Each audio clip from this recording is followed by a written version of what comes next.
Suspected kidnappers set ablaze by angry mob in Delta State. Angry mob in Mosogar Community, Ethiope-West local government area of Delta State, set two suspected kidnappers ablaze on Tuesday, while two others escaped from the crime scene. The suspects, alongside their gang members, had attempted to kidnap and abduct a female victim, but she raised an alarm drawing the attention of bystanders who chased and caught two of them. The suspects were beaten to a stupor before being set on fire. But the incident highlights growing public frustration with rising insecurity and perceived failures of the justice system. Across many communities, mob justice is becoming an increasingly frequent response to crime, fueled by deep-seated distrust in law enforcement agencies. Many believe that handing over suspects to the police often leads to delayed justice or outright release, allowing criminals to return to terrorize communities. While security experts warn that such vigilant actions reflect the desperation of ordinary citizens, they also pose dangerous dangers as innocent people could fall victims to mistaken identity or false accusation.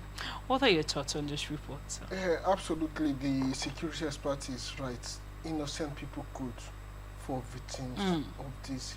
This, like the news says, highlights growing frustration, distrust between the ordinary person in the street and the security agency. And I think to stop this, the security agencies need to do a whole lot more to build trust.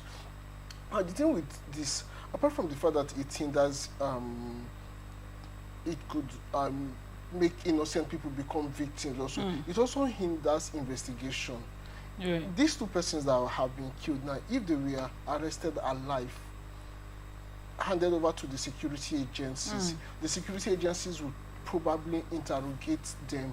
They would be a lead to investigating the, no doubt they are criminals, at least if this is anything to go by, but how do we get to know the motivation behind this crime? It would have been through investigation, and through investigation, other members of the group, perhaps even a financier, if they have one, may have been arrested. You know, investigation, through investigation, they review their modus operandi, which could help in further forestalling such kidnapping. They would review their gang members, could review, like I said, maybe if they have a financier or something, could, you know, whether they be collaborators, you know. You can imagine, okay, my mind flashed, I was talking and my mind flashed back to a criminal gang of yesteryears. The story of Lawrence Sanini. You can imagine if that guy was killed instantly. The other revelations that came out of it, including the arresting of the police officer, something, is he Iyam or something, but there was a police officer involved in the crime that was arrested. That would have just gone like that. Maybe such a person would have continued, you know, his nefarious acts. So, jungle justice does no good to society. Yeah, it could provide a short-term measure. It could provide a relief.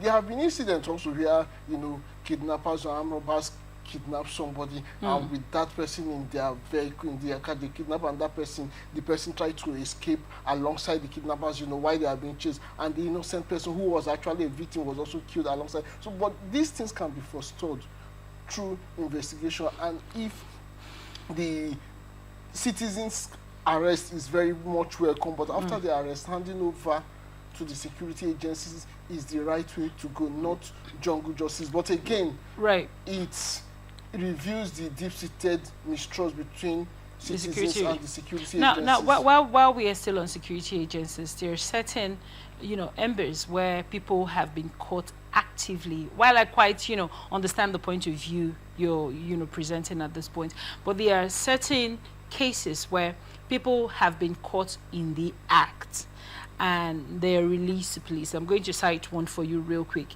The case of the man that beheaded the girl in Abuja. He was caught with the head, and he was beaten and handed over to the police. And the man did openly say in his confession that, oh, I did this.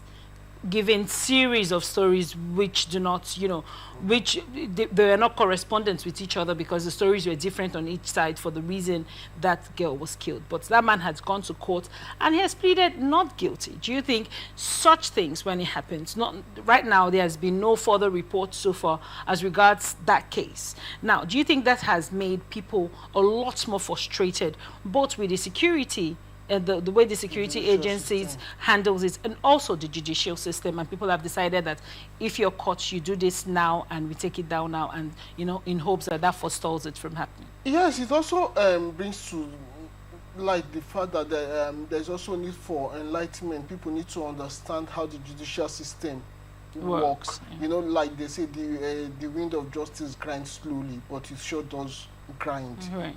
Now, with respect to the case you talked about, the guy pleading not guilty cannot be blamed on the security agencies. They have done their bit, probably carried out further investigation and then taking him to court.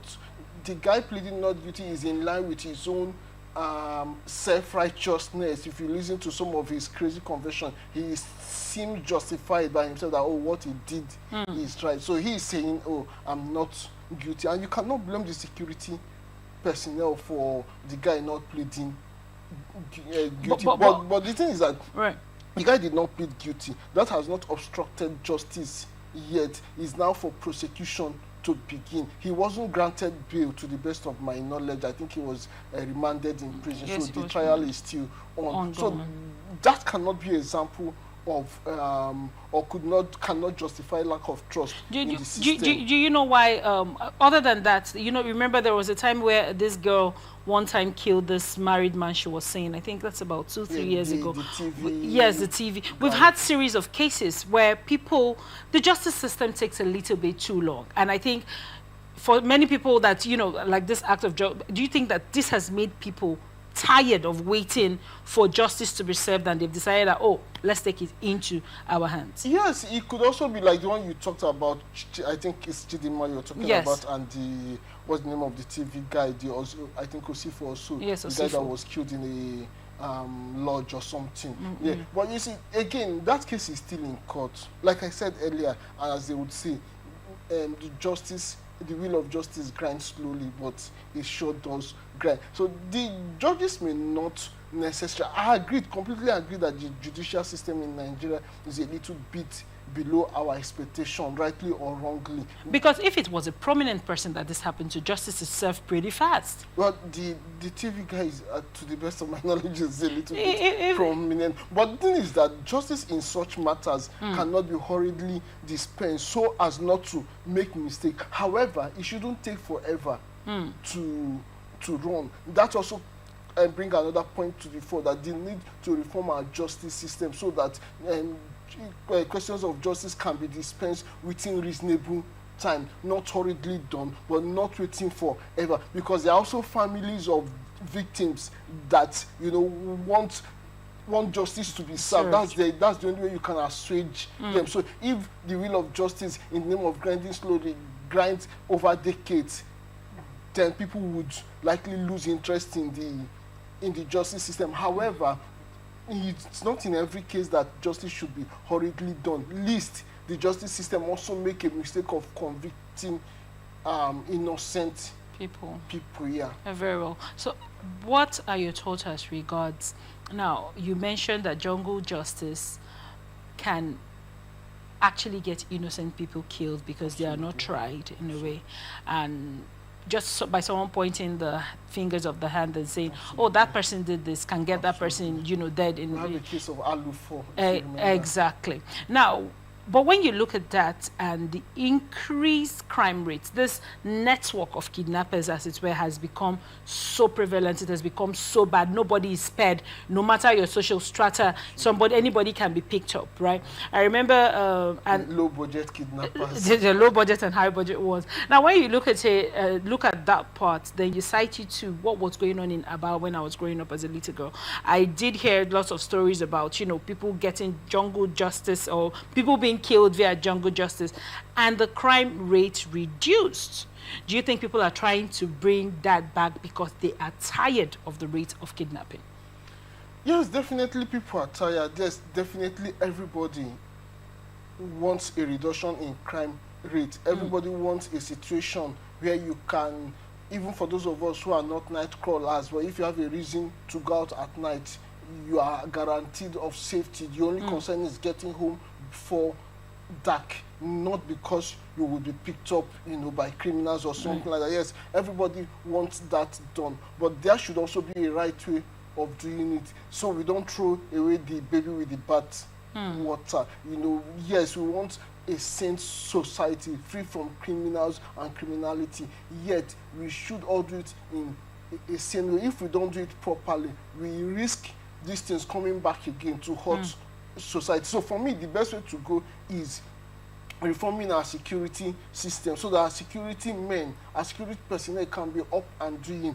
Yeah, and in today's world, you know, security goes beyond the personnel. There's a whole lot of gadgets involved in it, so the state can do much more to do that. Then the judicial system reform. Also, the citizens who are likely to get into crime, you know, in resolving these issues, I look forward to a system where we would try to get, you know, the psychology of psychological aspect of it. Why do people get into crime? What are the reasons behind people getting into crime? Is it just economic factor? Are there other factors that attract them? How do we deal with these factors so people don't get attracted? So even without a security man, you don't think of crime as an option. Thank you so much.